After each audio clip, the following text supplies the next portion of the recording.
La radio est une imagination. La vôtre. jàngeen jëf yéen auditeurs u iRadio dal leen jàmm seen biir émission pencum ndaw ji comme nuñ koy defee rek ba ñu tàmbalee campagne bi ba tey ji rek dañuy dalal ndaw yi nga xam ne rek ñoom ñoo féete si parti wala bokk coalition yi nga xam ni ñoom ñoo soobu si les élections ñu jàpp ko ñaar fukki fan ak ñeent si weeru février bi ñu nekk si kaddu gi Migui Maram Ndiaye saa su nekk nag ma su doon ànd ak Seydina Aba Gueye mais comme ni ngeen ko xamee rek jamono ji benn si actualité yi rek mooy kii di fii nekkoon njiiti réew di Abdoulaye Wade jamono ji ñi ngi koy xaarandi fële nga xam ne rek moom moo di aéroport international Blaise Diagne kii di Seydina Aba Gueye nag moom moo ñu koy toppal ngir rek dégtal ñu lépp rek li nga xam ne moom moo fa tukkee tey ji nag si waxtaan bi dañ ci ànd ak Mory Gueye nag moom moo jiite ndaw yi nga xam ne au niveau national ñoom ñoo bokk si parti bi di Rewmi suñu ne Rewmi nag xel yi day dem si Idrissa Seck mu fas yéene jano ak kii di Ibrahima Thiam également au niveau national moom la ñu toftal si ki nga xam ne rek moom moo jiite ndaw yi nekk si parti bi di Pastef di parti bi nga xam ne Ousmane Sonko moom moo ko jiite bi mooy gulet mu bokk si élection présidentielle nuyu nañ la ki nga xam moom moo di Ibrahima Thiam. fay naa la suñu xarit mooy kii Migui Maram di ñuy tamit Mory Gueye di ñuy tamit auditeurs yi ñu déglu yëpp si rajo iRadio. ñu nuyu la yow Mory yow mi nga xam ne yow yaa fi teewal ndaw yi nga xam ne ñoom ñoo féete si parti bi di Rewmi bi Idrissa Seck. maa ngi lay nuyu yow aussi vraiment di kontaan ci invitation bi di nuyu sama co-débatteur Ibrahima vraiment di ñaan yàlla waxtaan bi ñuy dëgmal mën a jukki njariñ pour l'intérêt des populations. pour l'intérêt des populations looloo war a rek ñu nit ñu leen di jàppale si liggéey bi may leen opportunité pour kenn ku nekk fësal programme sa candidat ngir askan wi mën a tànn bésu ñaar fukki fan ak ñeent suñu diggee foofu nga xam ne rek moom mooy di si bureau de vote yi Ibrahima dañuy gis laataa ñuy dugg si biir programme bi sa candidat dafa am benn expression bi nga xam ne da koy faral di utiliser muy système bi ak waa anti système tey am nga en face de toi koo xam ne rek si système bi la bokk yéen ngeen ne anti système alors pourquoi yéen ngeen bëgg a raxasu si ñi nga xam ne ñoom ñoo bokkoon si système bi. Merci Migui donc question boobu dinaa sa wax tontu bu baax d'autant plus que ñun tey Pastef bu ñu demee ba di engagé wu en politique déjà même parti bi nu mu sosoo ak ñi ko créé depuis juróomi at mu nekkoon ay administrateurs yi nekkoon si public bi comme si secteur privé bi bu ñu demee nag ba gis ni Sénégal toll na foo xam ne. Il faut que doomu Sénégal yu jug pour faire face à un système anti guillemets boo xam ne depuis peut-être 1960 même avant 1960 même avant ñu jël suñu indépendance réew mi nu mu doon doxee de manière particulière en général Afrique nu mu doon doxee tamit toll woon na niveau boo xam ne sous-développement du fi jugee te pourtant au même moment dëkk bi amoon na toutes les potentialités ak tous les ressources yoo xam ne peut-être mënoon leen si génn pour mën a changer doxalin mais malheureusement niveau de pauvreté bi changé wul institution yi dëgërul ba tax tey ñun Pastef ñu dem ba gis ni war nañ jug pour s'engager en politique pour faire face à un mode de gouvernance peut-être système bi soo ko déggee mooy par rapport à la gouvernance par rapport même à nos élites politiques ñu doon fonctionner ba tey Sénégal ñu nekk position boo xam ne sous-développement toujours di continuer di avancer di fi jógee ñi di gën di sonn au même moment homme politique yi di gën di nax nit ñi donc pour juste à leur besoin moo taxoon tey suñu engagement politique c'est pour faire face à ça. tey jii soo leen di wax ñi nga xam ñoom ñoo nekk ci système bi vous faites allusion ak kii maanaam jamonoy Senghor ba tey wala. système dafa laaj sànq samay kàddu nee naa avant même indépendance benn mode de gouvernance boo xam ne peut-être tubaab yi ak suñu partenaires yu doon liggéey depuis duñu gouverner suñu partenaire économique ñu nekk bitim réew ak même ñu nekk fii donc instauré dans la mode de gouvernance di dëkk bi du fonctionner ba tax tey pour ñu génn si pour au moins ñu conscientiser toute la population yoo xam ne peut-être ñi si monde rural bi ak même suñu intellectuels yi donc yooyu yëpp si sensibilisation la ak tamit jëm leen wax ni dëkk pour mu développer il faut que ñu jug avec certain niveau d'engagement par rapport à la politique même de faire la politique, par rapport à la mode même de faire la gouvernance de nos institutions et de nos politiques publiques. laaj bu mujj bi si wàllu woowu laata rek ñuy jàll si Mori Gueye mooy da ngeen ni système ak anti système maintenant si biir loolu gis nañ leen ngeen dem waxtaan ak ki nga xam moom moo di Aïssata Tall Sall ngir mu ñëw fekk si leen loolu mujjita antu waaye it am na ñeneen ñoo xam ni antu na ba ñu ñëw di ànd ak yéen gis nañ si Bruno D'erneville gis nañ fi Cheikh Tidiane Dièye gis nañ fi aussi Diallo Diop mais ñooñu ñëpp ay nit ñi nga xam ne si système bi lañ nekkoon la. donc ñooñu tey peut-être am na ñeneen ñoo xam ne peut-être siwuñu ñëpp parce que ñun combat bi ñu def bépp sénégalais man sama bopp samay discours quand je parle avec les jeunes de manière générale je parle à toute la jeunesse sénégalaise de manière générale en particulier jeunes yi nekk si Pastef donc ñun tey toll nañ foo xam ne si politique suñu engagement képp ku sentir war na si ñëw bokk ak ñun pour xeex pour njëriñu Sénégal daan dem waxtaan ak yow soo ñëwee si ñun daan la déglu dalal la su mu nee par rapport ak ñun suñu politique pour xeex lu nekk suñu kanam soo si gisee sa bopp rek ñun tey on va continuer ce combat avec yow. mu fekk ni jamono jooju nag ñi nga xam ne ñoom ñoo féete si beneen wàllu ba ñu si mel ni waa parti Rewmi ñoom ñi ngi gën a yaatal seen biir coalition ñi ngi am ñoo xam ne anti système sax lañ doon wax léegi yéen a ngi leen dalal si biir donc soo leen déggee souvent ngeen am si juróomi candidat yi kenn koo xam ne moom dafay prôner anti système mbooloo mu bëri comme ni ngeen amee mbooloo topp si ginnaawam loolu yéen ban gis-gis ngeen sa am yéen waa parti Rewmi taxawaayu Ousmane Sonko d'abord. Merci beaucoup Migui. Je pense que Ousmane Sonko c'est un candidat qu'on respecte. Le président Idrissa Seck jox na ko cër respecté na ko. C'est un candidat à la présidentielle comme tout autre candidat d'ailleurs. Mais li am solo je pense que c'est pas Rewmi et Pastef. C'est pas le candidat Idrissa Seck et le candidat Ousmane Sonko. Li am solo mooy avoir des hommes capables aujourd'hui de produire le maximum de bienfaits pour les populations sénégalaises. Ousmane Sonko candidat la day uti Idrissa Seck candidat la day uti. Aujourd'hui ñun sunu démarche lan la on veut mettre en place une large coalition la plus large possible composée de tous les hommes et de toutes les femmes pétries de valeurs et de compétences ñu jël gagnandoo ensemble gouverner ensemble. Ça c'est une démarche très claire et non ambiguë. Système anti-système ñun je pense que le débat n'est pas là. Le débat c'est quoi fi ñu toll aujourd'hui ci gouvernance Macky Sall war na bépp doomu Sénégal jóg fippu ànd ak koo xam ne il symbolise l'expérience et la maturité politique pour mën a indi les ruptures nécessaires dans ce pays-là. C'est ça le vrai débat. Mais bugguma ñuy centraliser débat bi ci affaire au système anti-système Idrissa Seck Ousmane Sonko. non loolu ndorteel la rek programme la ñuy waxtaanee nous sommes loolu c'est l'actualité en train de ratisser large. Et je profite de l'occasion pour dire qu'aujourd'hui indubitablement les Sénégalais se rendent compte que Idrissa Seck est en train de cristalliser tous les hommes politiques de valeur actuellement au Sénégal pour faire face à Macky Sall. Et actuellement on est certain et on est sûr que on peut battre Macky Sall dès le premier tour. Parce que am na loo xam ne je pense que mu naqari nga gis ko mu neex nga gis ko Idrissa Seck actuellement moo fi am coalition boo xam ne mën na ko permettre mu faire face à Macky Sall et le battre dès le premier tour. Et que d'ici quelques jours d'autres vont venir parce que intérêt Sénégal moo leen ñor encore une fois. Parce que Macky Sall fi mu ñu tollool ci mode de gouvernance am fi mu ñu tollool ci kumba am ndey ak kumba amul ndey fi mu toll ci yàq réew mi il faut ñu am koo xam ne il est expérimenté il a la sagesse il a l'expérience et il a la maturité politique pour gérer ce pays-là. loolu moom mooy firndeel ni rek lu ma lay wax léegi ki nga xam moo di Ibrahima sooy xool si njëlbeen Idriss Seck daanaka fësul woon si biir Front National de Résistance laataa rek ñuy taxawal li nga xam moo di C25 bi mais Ousmane Sonko saa su nekk mi ngi fa woon daanaka bokk na si ñu njëkk a dem fekk ji leen naam ñoom sax bu njëkk ba daanaka politiciens yëpp la daan mettre dans le même sac mais finalement mu dem fekk ji leen tey ji est-ce que amoo leen regret soo leen gisee mbir mi nu mu mujjee soppeeku daanaka ñoom ñëpp Mamadou Diop Decroix moo si mujj dem na sax fekk ji ki nga xam moom moo di Idrissa Seck. regret seen participation si biir kuréel boobu ba tey je crois ñun tey parce que suñu démarche en politique lu nu gëm la te dañ koy assumer ba à la victoire finale au soir du 24 février te on est persuadé en tout cas moi personnellement avec tous les jeunes que je dirige nous sommes très optimistes par rapport à la victoire au soir du 24 février inchallah.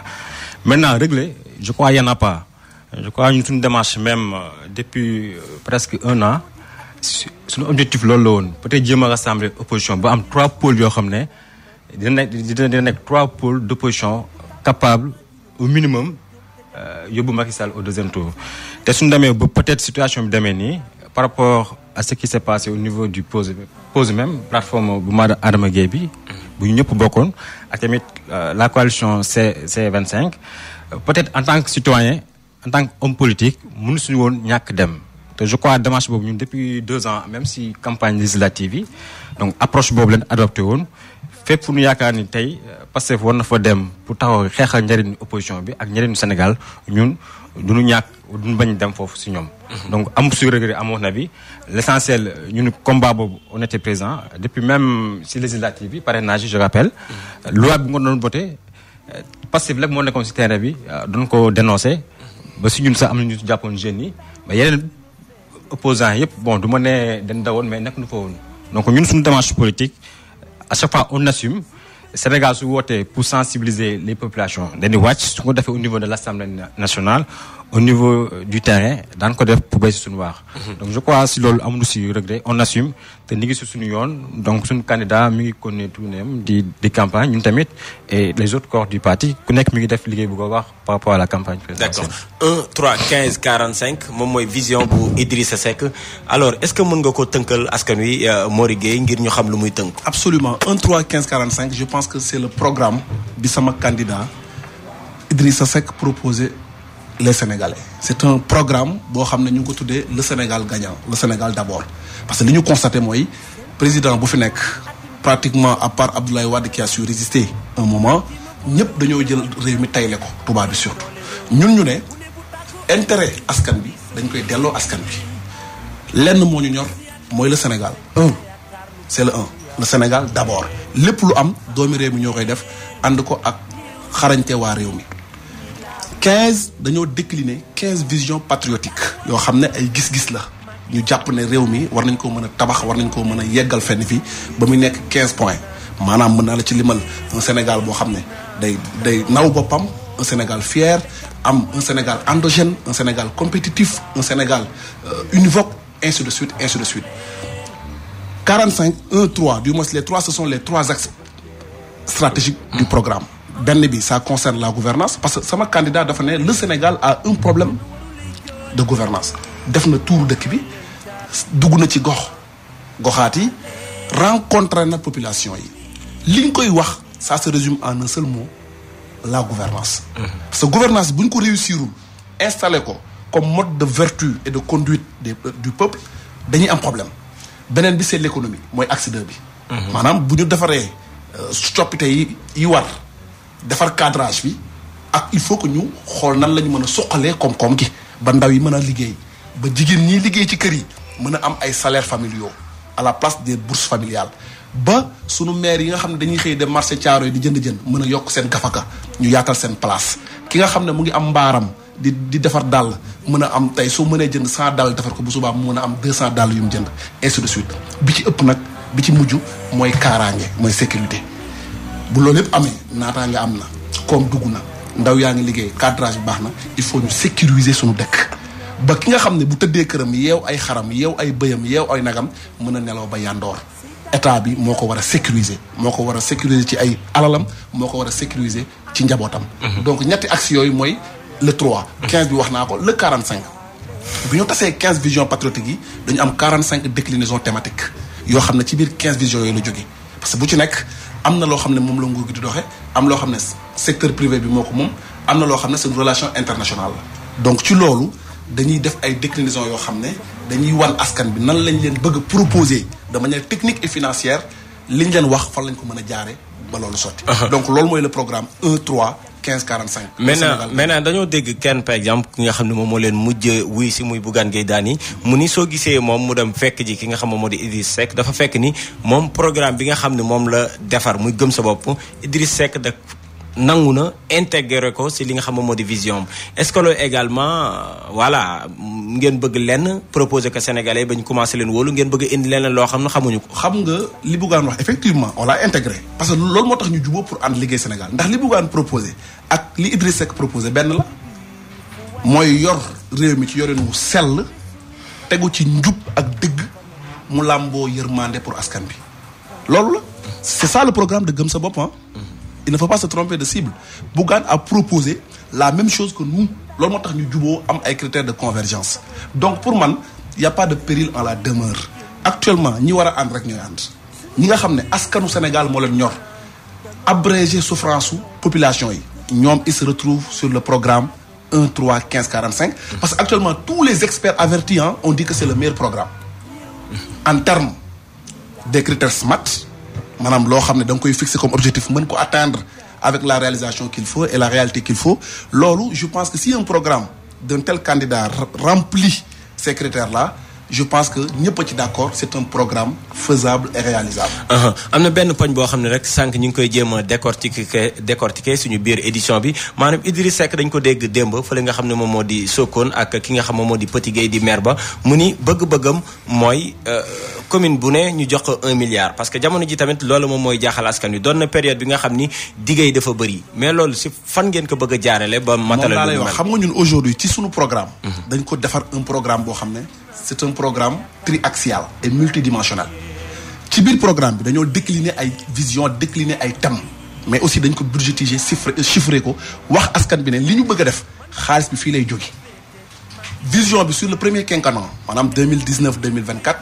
ñu ngi ko chiffrer par année 2875 milliards maanaam moom la ñu soxla en matière de financement pour mën a atteindre suñu objectif bi maanaam yokk taux de croissance bi yokk compétitivité entreprise yi mën a permettre emploi bi mën a baawaan saawaan ci réew mi loolu pour ñu am ko am na ay niches yoo xam ne ay réformes yoo xam ne bu ñu ko apporter sur la fiscalité dañ fay mën a am xaalis train de vie de l'État aujourd'hui am na ay corps yoo xam ne ñu ngi exister amul benn njariñ dañ koy supprimer loolu moo tax ñu proposer un parlement monocaméral aujourd'hui HCCT synonyme u Sénat la day deñ si Idrissa Seck est élu au premier tour inchallah dañuy génne HCCT ci architecture institutionnelle réew mi bu boobaa li ñu fay jox di ko jox Tanor muy gundaandaat ak i waa këram dañ koy delloo ci recouvrement xaalis boobu ma la wax ne moom lañ ciy dugal. beneen bi mooy énormément de niche fiscale li ñuy joxe exonération ak remise gracieuse entreprise yi nga xam ne dañuy jógee bitim réew ñëw Sénégal pour exploiter suñuy ressources minières dañ koy récupérer waat dañ leen di fayloo li ñu war a fay wàññi contrat yi renégocier ko loolu yëpp. gafaka bi boo ko jëlee ci 5 ans yi mu ngi toll ci 13000 milliards. lu jëm si wàllu pétrole bi nag. ñàkkul dinañ ci dikkaat laata émission bi di jeex dinañ ko régler jagleel benn pàcc. donc loolu ma tëj foofu xaalis boobu noonu ñu recouvrer ci xaalis boobu la ñu war a financer commune bu nekk ci biir Sénégal 1 milliard par année. donc loolu je pense que c'est faisable. et que li muy laaj rek mooy une volonté politique. D'accord alors pendant que vous avez votre vision fekk na Ousmane Sonko laataa ngeen door sax ñoom am nañ seeni solution tey jii solution yooyu bokk na sax ay solution numérique suñ doon xool yan pàcc ñoom ñoo si gën a fës. merci kii si question bi peut-être dinaa ñëwaat tuuti par rapport à la vision même de notre programme. tey mën naa ne Sénégal mi ngi soog a am élection présidentielle. niveau de programme ak débat yi élevé te loolu je crois ñëpp war nañ ko nangu par rapport ak suñu combat politique passif te ñëpp suñuy wax patriotisme ak les contrats pétroliers ak la bonne gouvernance je crois te ñun patriotes yi am nañ si wàllu bu baax bu ñu ko war a reconnaître par rapport à la solution numérique je crois niche d'emploi la ak niche d'opportunité par rapport à l'investissement parce que tey ñëpp gis nañ ni tey suñu jëlee le secteur tertiaire qui peut-être à 70 même 75% si yenn statistiques yu OMC joxe est tiré par la croissance donc si secteur tertiaire boobu volet numérique bi si la bokk ak le commerce des services donc si loolu si leen gis ni peut-être pour des alternatives de création d'emplois Pastef ak la coalition Sonko président pour beaucoup s'appuyer sur le numérique te du numérique bi kese. d'accord maintenant avant ngay avancer rek si pàcc boobu ñàkkul ni laataa ngeen di def li nga xam moom moo di solution dafa am benn jàngat bu am tey jii Sénégal si wàllu emploi lan nga gis. damay joxe statistique bu simple depuis 2012 par exemple. Gouvernement Macky Sall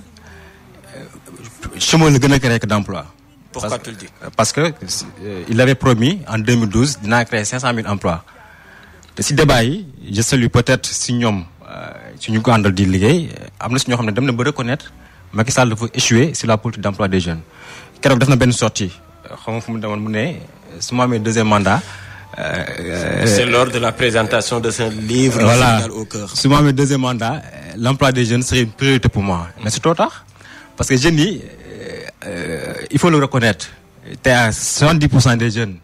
au niveau local suñu jëlee statistiques yi mun naa waat ni en 2012 moom leen faraloon moom leen votel parce que amoon nañu yaakaar si moom ak peut-être vrai yu mu doon prôner la rupture la patrie envers le parti ak la bonne gouvernance mais malheureusement il a déçu les jeunes statistique. mais sur le plan de l'emploi. mais le président moom waxoon na ni au moins li nga xam ne moo di 500000 emplois bëggu na ko def laata mandat bi di jeex tey jii xayma yu mujj bi toll nañ ci au moins 530000 emplois maintenant wax ni tamit suñ ko falaatee moom mooy doon priorité am ça ne veut pas dire que ni tamit dafa lajj ci mbir moom. mais si statistique yu mu créé emploi dañu wax ban façon type d'emploi la peut-être suñu jëlee benn intérimaire par exemple ñun suñu nombre suñu jëlee la législation du travail un emploi créé mais koo xam ne peut-être. prestataire la jógee am CDD ba dem ba am CDI mais c'est pas le cas moom ñoom employés yi ndamoo peut-être c'est des intérimaires yoo xam ne peut-être c'est reconnu par le tribunal du travail l'inspection du travail mais loolu c'est pas un emploi créé attention c'est bokkul su ma jëlee 2012 ba 2018 le taux de chômage en 2012 était de 12,9%. En 2018 d'après les chiffres de l'ANSD 2018 daaw sur l'enquête nationale sur l'emploi des jeunes bu kii ministère de l'économie def dama nekk ANSD en même temps seen taux de chômage bu ñu génne mooy 15,9%. donc en 2012 taux de chômage bi dafa nekk 12,9 mandat mu yeexee mu nekk 15%. donc taux bi dafa gën a yokk. dafa gën a yokk donc foofu. maintenant ça c'est le constat. c'est le constat yéen au niveau de votre coalition ou bien Sonko président lan mooy saafara yi nga xam ni indi ngeen ko ak fan ngeen bëgg a yóbbu Sénégal jëm si wàllu emploi fan. parce que xayma la ñu defoon yéen it seen xayma lu mu doon. suñu xayma. si constat lañu déparé depuis li ñuy ngay dox système yi Sénégal toujours au début le taux d'emploi taux de chômage bi c'était porté par le secteur secondaire. mais koom-koom bi di dem ak peut-être le niveau international échange évolué un peu dañ dem ba secteur tertiaire comme ni mu ko waxee sànq buy ngànk taux de croissance bi dafa dem ba dominer suñu économie donc su ko loolu su amee le service prend toujours le dessus sur le productif. je m'explique par exemple tey ñun constat bu ñu def xam nañu taux de chômage bi du mën a wàcc nu mu nekkee nii dañu on s'est dit la coalition on va partir de la base du départ. Bon secteur moo mën a créer mooy le secteur industriel par exemple le secteur secondaire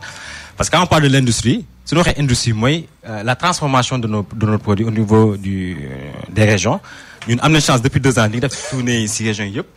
man démb laa jógee benn tournée de manière professionnelle bu ma doon def dans cette région mais constat bu ñu gis mooy y a pas d'industrie y a pas un minimum de service boo xam ne peut-être d'infrastructure dina mën a tax transformation am ñun si loolu leen déparé ba proposer faire une transformation de l'économie à partir des pôles économiques régionaux. Cela va créer 2 ou 3 niches d'emploi et de recherche par exemple. te suñu jëlee des industries mettre ko dans des pôles économiques croissance dina am redistribution des revenus dina am au niveau des régions en même temps création d'emplois dina am parce que bépp usine boo gis dina am ay main-d'œuvre locale yu muy créer dina am de la transformation des produits agricoles qui va nous permettre de développer notre commerce de base au niveau des régions, au niveau du Sénégal, en même temps créer de la valeur ajoutée qui va permettre à tous les Sénégalais de gis seen bopp par rapport à la plus-value de l'économie. D'accord dinañ ci dikkaat léegi pour ñu gën a développer li nga xam moo di pàcc bi ndaxte semaine bi yëpp lu ñuy waxtaanee mooy wàllu éducation formation mais également lépp lu jëm rek si wàllu emploi sa xol ndaw ñi di leen fàttali rek yéen a ngi seen biir émission pencum ndaw ñi tey ji nag ñu si dalal Mory Gueye di responsable national ndaw yu bokk si parti bi di Rewmi bi candidat bu Idy 2019 di Idrissa Seck ak ki nga xam ne moom moo di Ibrahima Thiam di ki ñu toftal au niveau national si ndaw ñu ku jiite ndaw parti bi di Pastef bu parti Ousmane Sonko nag moom mooy candidat bi nga xam ni moom moo gën a doon tout tànk si juróom yi nga xam ni ñoom ñooy yootu réew mi di leen fàttali également que seen télé ITV mi ngi si bouquet TNT bi canal 15 ngeen ko mën a jàppee Mory alors 1 3 15 45 sénégalais bi nga xam ne dafa dëkk fële nga xam ne moom moo di banlieue bu Dakar wala bokk dëkk fële nga xam ni moom mooy point le plus reculé du Sénégal moom jafe-jafe liggéey la am yéen ban yoon ngeen koy wan pour génn ko si guuta googu parce que am na loo xam ne def nañ ko ba nopp muy état des lieux bi. d'accord ci loolu sax laay tàmbalee parce que 2011 bi Macky Sall di jël pouvoir bi dafa fekk 6 millions 300 mille pauvres maanaam ñi nga xam ne ay ndóol lañ chômeurs yi bokk nañ ci. bi mu waxee ne dafay créer 500 000 emplois sur les 5 ans bi 5 ans yi jotee ñu natt ko Macky Sall yóbbu na ko 6 millions 300 maanaam daf ko jëlee 6 millions 300 yóbbu ko 6 millions 800 donc au lieu mu créer 500 000 emplois Macky a créé 500 000 chômeurs. ça c'est la réalité des faits et que kenn mënu ko contester chiffre sànq bi nga wax ne ñoom xayma nañ ba ne am nañ 530 000 damay ragal xawma ci ban base lañ ko teg parce que amul benn base légale ou scientifique qui peut prouver ça alors que man j'ai des arguments très techniques. mais lépp du par exemple du ay emploi direct bi nga xam ne da nga koy jël. jox ko Ibrahima mais ñu wax comme argument. mais y a le secteur privé également bi nga xam ne mi ngi taxawal emploi. soo demee Diamniadio tey jii lépp lu jëm si wàllu industrie. ñaata mbir lañ fa taxawal ak ñaata ndaw ñoom ñoo fay liggéey. également nit tamit loo ko nuñ koy waxee rek loo ko bañ nangul ko ni jéego yi nga xam ne teg na ko si wàllu woowu. man je suis un ingénieur en génie civil. damay tabax loolu laa xam damay conduire ay chantier. xam naa les procédures de passation de marché public. aujourd'hui li nga ma limal foofu yëpp ñan ñoo koy tabax c'est quel secteur privé international. am na national am na international. ban part lañ ci am ay contrat de sous-traitance la ñu am. maanaam bu fekkee ne marché bi 100% la on leur donne 5% du marché ñoom ngay fekk ci yoonu Ila Touba bi ñuy defar ay accotement journée 2500. alors que même si on temps amul mais su amoon dinaa la expliquer le mode de financement ni muy demee. ak nit ñuy muucoo maanaam ni Macky Sall permettre occidentaux yi di muucu suñu économie ba pare jël suñu main d'œuvre tâcheron yi di leen exploiter comme ça la grosse part du marché delluwaat en Occident c'est ça qu'on veut réparer aujourd'hui soo bëggee jàppale ndaw yi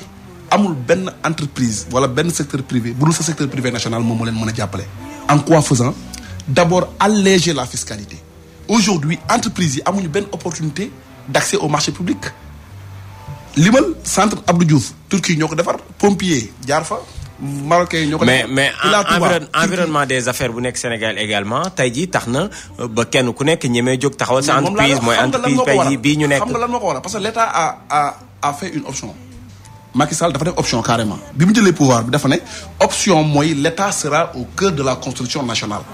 et que loolu en matière économique on te dit que si l'État porte l'investissement public croissance yi mën na dem ba à 2 chiffres. loolu moom mooy jéego yi nga xam ne Macky def na ko maintenant ñu dugg yéen seen candidat parce que waxtu wi voilà. xam nga aussi mënuñu dugg ci candidat bi te waxuñu li nga xam ne moo fi am.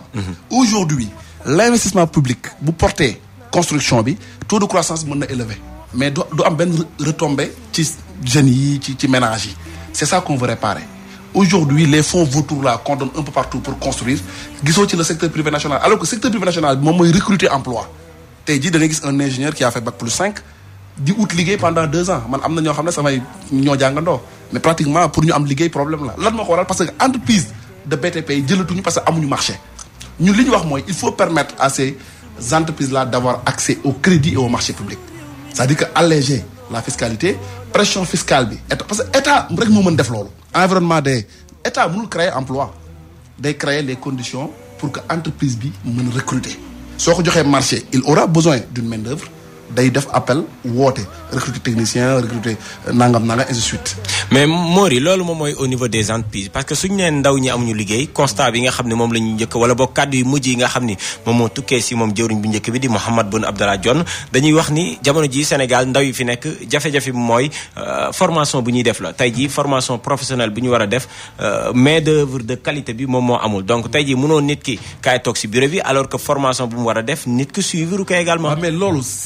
la faute à qui? Mais c'est l'État. Non, à tout le monde. Mais c'est ça. Aujourd'hui, il y a les centres de formation sont là. La première mesure phare que mon candidat compte mettre en œuvre, c'est l'adéquation, l'adaptation de la formation par rapport à l'offre du marché.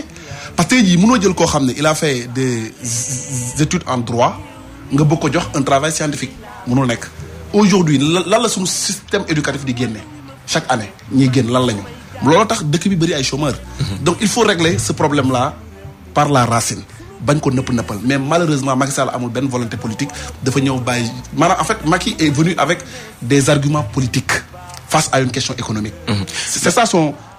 loolu mooy jafe-jafeem en matière de conduite des affaires publiques. beneen bi mooy il a fait la promotion de la jeunesse politique au détriment de la politique de jeunesse et c'est extrêmement dangereux. Aujourd'hui au niveau du pouvoir énormément de jeunes sont promus juste pour neexal leen mais amuñu capacité pour jox ndawu Sénégal parce que en fait encore une fois.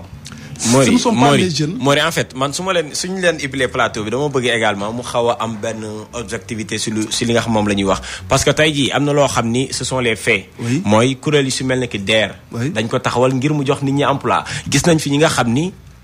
mun nañ jël exemple kilifa bu Y'en a marre tey jii sooy xool moom mooy bokk na si nga xam ne ñoom ñoo gën a doon ay opposants yi mettre si pouvoir bi et pourtant ñooñu bénéficié wu nañ ci li nga xam moom moo di DER boobu noonu te du moom képp. am na ñeneen ñoo xam ne ñu ngi bénéficier wu si formation yu ni mel. mais xam nga wala boog si financement yu ni mel. c'est ça l'échec de Macky Sall. DER mooy lan. DER mooy lan. entrepreneuriat rapide. amul loolu ça n'existe nulle part la maanaam nit ki boo koy jàppale da nga koy jàppale ci loo xam ne il aura accès toujours à quelque chose pour pouvoir être digne dans sa vie. loolu kañ la ko instauré c'est à partir de 2017. c'est-à-dire que dafa bàyyi ba jub ay élections ay wote pour bëgg a sexal nit ñi xaalis boo xam ne nit ñi dañ koy joxaat baat. d'accord ñun loolu lañ d'accord war a ñun li ñu bëgg mooy. ndaw yi boo leen bëggee jox xëy da ngay permettre secteur privé national bi nekk un secteur fort un secteur qui pourra faire face à la compétition internationale ñu mën a toll ak ñoom doole parce que suñu entreprises yi nekkuñu ay entreprises yoo xam ne elles sont assez fortes quand même. foog ñu protéger leen. c'est ça le patriotisme. D'accord. Donc maa ngi koy emprunter mon ami et frère. ñun soo gisee ñuy prôner le patriotisme au détriment du nationalisme loolu la. patriotisme pour man ñëpp la war a intéresser en réalité mooy que ñun sunu entreprise yi il faut que ñu permettre leen fu ñu évoluer pour mën a jël cette part là de main d'œuvre jeune. ñu ngi toog am ñu lu ñu def. d'accord voilà su pàcc boobu laataa ñu koy tëj di dugg si beneen dañuy dellu siwaat si ki nga xam moom moo di Ibrahima Thiam Ibrahima bu Pastef alors Ibrahima yéen lu si mel ni que ay DER amoon na fi ay ANPEJ daanaka kër yu bëri am na fi fii si biir Sénégal ngir rek wutal liggéey ñi nga xam ñoom ñoo di ndaw ñi yéen à la place lan ngeen di proposer ñi di askan wi. wax naa ko sànq. maanaam si jëm si wàllu woowu. si wàllu emploi ñun constat bu ñu def te lu gën a ñaawlu si mbir bi mooy yaa ngi tudd DER man tudd ma ko woon sax. Parce que ñun constat bu ñu defoon man amoon naa chance participer en 2014 comme 2015 sur le forum national de l'emploi des jeunes su groupe formation adéquation emploi laa bokkoon liggéey naa si yu bëri bu ñu proposé ay recommandations yoo xam ne tey état du Sénégal su ko respecté woon je crois tey jeunes yi daan si mën génn mais malheureusement comme ni ko sama xarit moo di waxee gouvernement bi fi nekk c'est un gouvernement qui impose des actes politiques que d'actes économiques pour le bien-être de la population. À la place de vendre vos programmes vous êtes en train d'attaquer ñi nga xam ne ñoom ñoo fi toog parce que programme bi lañ bëgg yéen ngeen fësal ko ngeen jox opportunité parce que à 2 reprises ñoom ñi féetewoo si Benno Bokk Yaakaar jaar nañ suñu émission ba noppi. parce que nit tamit soo wax moom il faut nga wax comme ça mu mun a xam DER ak peut-être la bourse des sécurités sociales depuis 7 ans de mandat mosoo leen ko dégg mais si depuis presque 1 an presque peut-être période de campagne lañ nekk DER fël.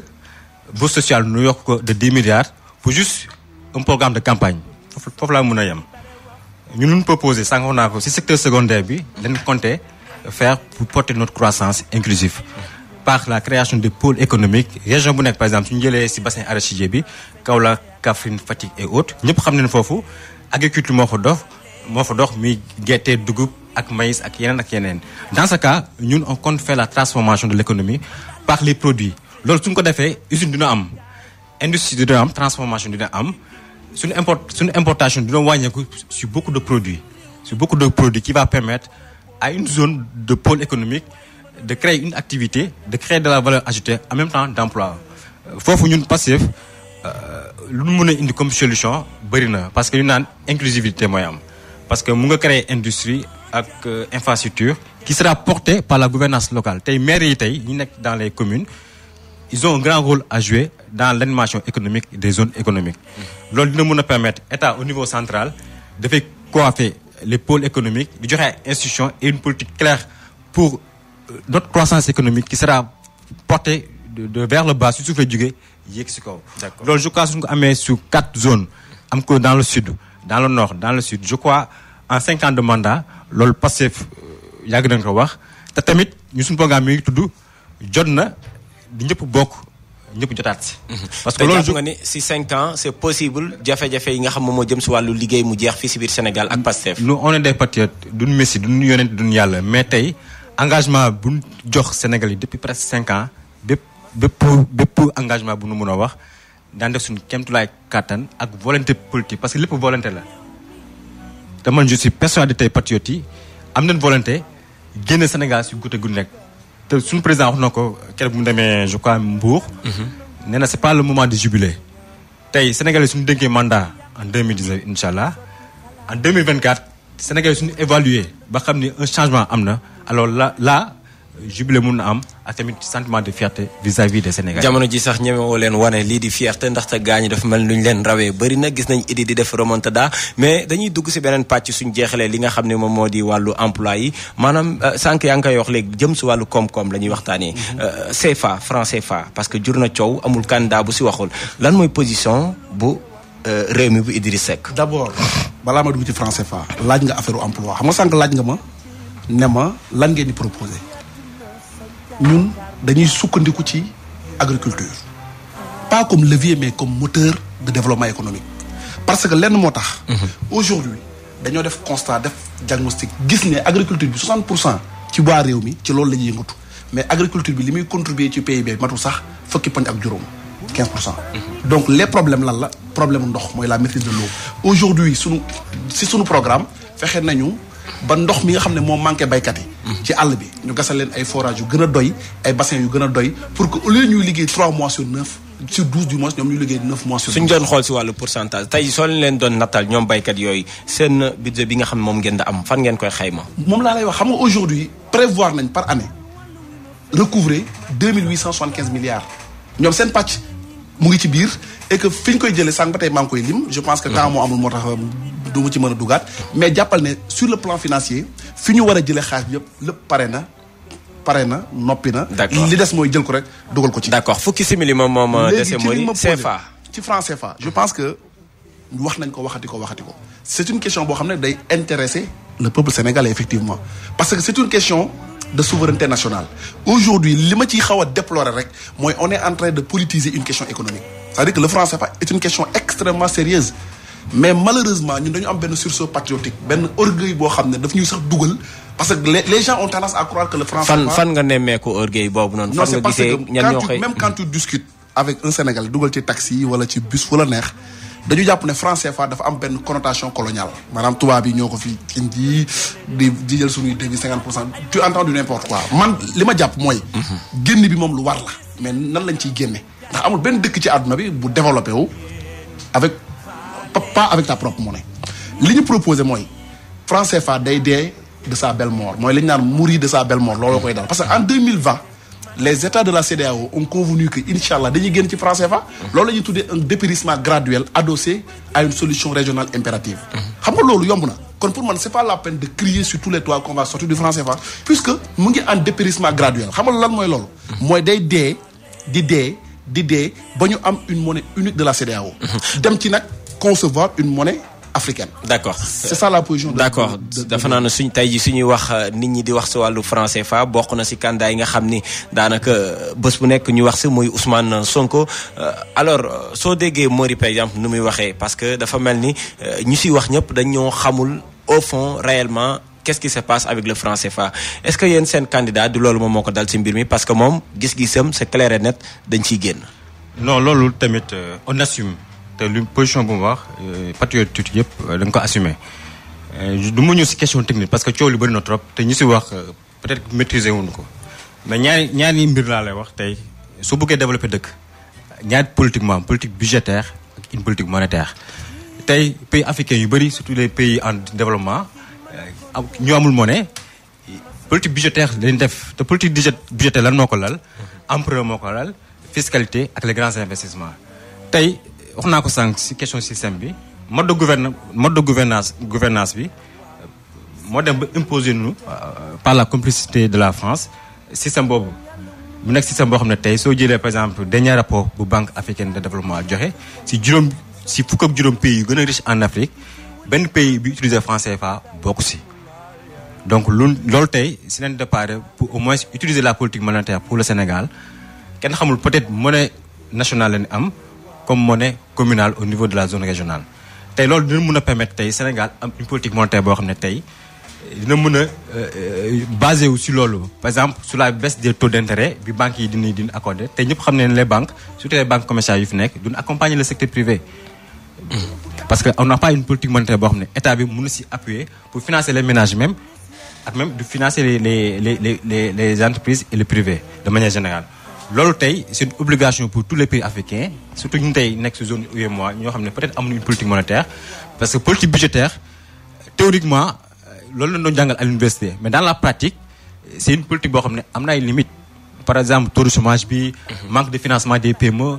que ce soit dans les entreprises ou pas parce que politique budgétaire bi am fii mënul permettre di financer état di financer le privé vis-à-vis des professionnels ñun si loolu leen déparé ne peut-être même sànq Mody wax na ko sur la monnaie commune qui c'est d'ailleurs en 2020 loolu dëgg la mais foofu tamit je suis un peu pessimiste parce que mënee am une monnaie commune régionale mais bu fekkee ni même système franc CFA bi mooy ñëwaat peut-être France nekk ci ginnaaw donc loolu du fi jógee te loolu leen xam. donc yéen en fait qu'est-ce que vous voulez mooy que France génn sa loxoom ba mu set wicc. nañu génn bàyyi nu suñu économie nu gérer notre politique monétaire. c'est une bonne solution Mody. waaw je pense que ci loolu lañ jëm ndax processus la du yam 2020 dafa nekk 2020 mais danaa la ñu ngi liggéey pour am une monnaie commune africaine ba fii ak 2035. mais xam nga kon loolu. loxo France si ginnaaw. non xam nga aujourd'hui ñoom je pense que sax ils ont eu même à proposer cela franc CFA dañ ciy génn ba jeex tàkk mais génn bi ce sera une sortie prudente et lente. maanaam doo jékki-jékki rek France aujourd'hui du ma ne responsabilité la ci am mais France la monnaie est extrêmement dangereuse aujourd'hui dëkk yi ko war a manipuler ak levier yi nga xam ne fa nga war a jaar pour génn fa doo xëy rek génn ci quoi loolu moo tax ma ne bu ñu koy raisonner nañ ci génne ce sursaut patriotique là cet orgueil là africain wane na ñun dañu bëgg indépendance parce que c'est la France voilà c'est la France c'est ça l'erreur ça c'est une question économique il y a des experts qui travaillent que ce soit au niveau de PASTEF que ce soit au niveau de Rewmi de tous les partis politiques ñu ngi ci am nañ ay experts yoo xam ne ñu ngi ciy liggéey mais la solution finale mooy que nañ ci génn mais génn bu wóor parce que ça peut amener d'autres choses yoo xam ne bëgguma ko sax tudd ci plateau yi et c'est extrêmement dangereux. oui alors nga may ma dolli si peut-être da nga comprendre tey ñu suñu démarche ak Pastef ak coalition bi waxuñu on va faire une sortie brutale président Sonko moom si boppam ak ñun ñëpp lu ñu yàgg gëm à Pastef waxuñu France dégage mais une coopération avec la France qui sera gagnant-gagnant. sauf que si seen alliés yi am na ñu koy wax donc soo leen ànd ak ñoom dafa fekk dañ si bokk gis-gis. parce que lépp volonté la su ma jël exemple par exemple Japon pour wax ni rek am sa monnaie commune du danger parce que tey su ñu jëlee Japon am na monnaie commune mooy yenn mais tey Japon par rapport à son taux d'endettement léegi c'est presque à plus de 200 même 300% de taux d'endettement mais ñenn ko porté c'est le secteur privé japonais qui finance même l'État parce que ils ont un moyen qui leur permettent d'avoir une politique monétaire et une politique budgétaire qui finance même l'activité de leur pays et de leur État. Parfois même, ils subventionnent les autres pays, comme les pays africains. Ils les financent dans des grands projets. Mais là, pour nous agir, il faut nous poser le débat. De manière responsable, parce que l'État lañ yor tey bu fekkee peuple bi décidé na nous dem vers une monnaie nationale ou soit une monnaie commune par des conditions et des termes de référence bien définis donc je crois loolu moom problème mënul si poser parce que avantage bi suñu lay am dina tax état bi utiliser la politique monétaire comme ni ko waxee sànq. d'accord secteur privé bi dina dox emploi dina am taux d'endettement ak taux de service de la dette bi yëpp dina wàññeeku. au profit des Sénégalais. alors bi moom mooy laaj bu mujj bi laataa rek ñuy tàggoo ndaxte léegi ñu war a présenter li nga xam moom moo di xibaar yi si bu 16h jotee mi ngi jëm si li nga xam ne rek moom mooy comportement yu ndaw ñi si campagne bi si biir parti politique yi souvent yéen am na lu ñu leen di joxañ baaraamu tuuma yéen daanaka léegi kenn ñameetul sax songu Sonko wala bañ a ànd ak Ousmane Sonko surtout à travers les réseaux sociaux comportement boobu est-ce que moom mooy politique autrement bi ngeen di prôner. donc loolu suñu candidat yi nekk beneen côté bi noonu koy taxé mais tey ñëpp xam ne ne les patriotes en particulier la jeunesse patriotique du Sénégal seen comportement mooy duñ tooñ duñ saaka. sauf sur réseaux sociaux yi moom. on voit autre chose suñu comportement non pour dire vrai. dans les meetings ce sont les faits. non loolu ñoom seen bopp dañuy déguisé wu di maboo suñu leen bokk di saaga pour tenir notre image. d'accord tey fépp fu mun di dem mi si meeting di si caravane suñu gisee coow mi nga am sa feesa te dal nañu léegi. plateau laa jógee nii ak Sandaga mais bu demee ni gis ni bouleversement mi ngi commencé am ak ay coow dañ génn nànk ñibbi dem. d'accord parce que à Saint-Louis également donc songu nañ leen fa. waaw moom am kenn si yéen ko am ay gaañu ñu jeexal rek ak